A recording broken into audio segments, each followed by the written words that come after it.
They're really worried that this kind of citizen uprising is gaining a lot of traction. Former Governor Larry Hogan of Maryland. Look, I think there's too many people in the field. You should not be in the race. If you don't make the debate stage, you likely should consider getting out. What? If you're on the debate stage and you're willing to stand up and challenge the leader, that's at 50%. If you're unwilling to challenge Donald Trump. Come on. Ramaswamy, for example, is up there being a cheerleader and a fill-in for Trump. He shouldn't be running for president. He should, he obviously is trying to apply for a job for Trump, but if you're in there running for vice president, or you're trying to be a cabinet secretary, or you're trying to become famous or write a book or get on television, and you ain't black, we need to narrow it down to find a leader who can get the Republican Party back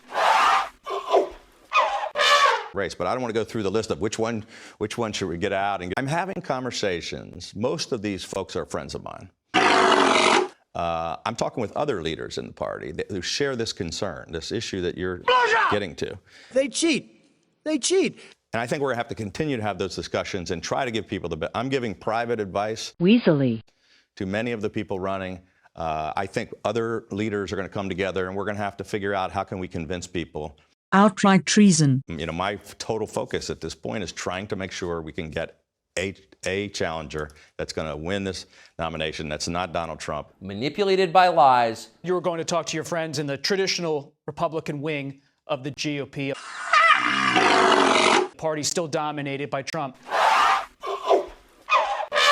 How would you describe the level of concern? Is it quiet concern, a twiddling of the thumbs right now among donors and traditional Republicans, or is there real alarm that it's September and Trump's dominating? I think there's real alarm. And now they're starting to come to the realization that, hey, we might actually have Donald Trump as the nominee.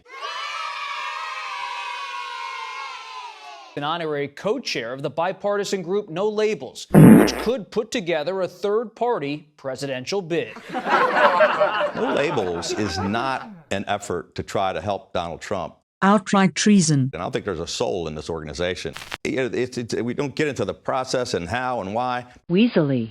I think we should only put together a ticket in the event that it's Trump. The last time we had somewhat of a successful third-party run, it was Ross Perot. There will be a giant sucking sound. But he was a Republican who ran as an independent and took. But No Labels, the group you're the honorary co-chairman of, has not released its list of donors. But right now, there's just an awful lot of attacks and criticism because they're really worried that this kind of citizen uprising is gaining a lot of traction. What? And they're really concerned. There's concern, especially among allies of the White House, that a Democratic independent ticket would pull from Biden. But let's be real. If Trump is going to end up, looks like the nominee. Those two major candidates are weak. What? We might have to try to pull off something that's never been done. Treason. That I'm not sure sitting here today that Donald Trump and Joe Biden are the two nominees of the major parties, or whether this ever lifts off the ground. What? But if in fact that's the case, I do believe that this group has a chance to get access to the ballot in all 50 states. They're really worried that this kind of citizen uprising is gaining a lot of traction. There will be a giant sucking sound going south.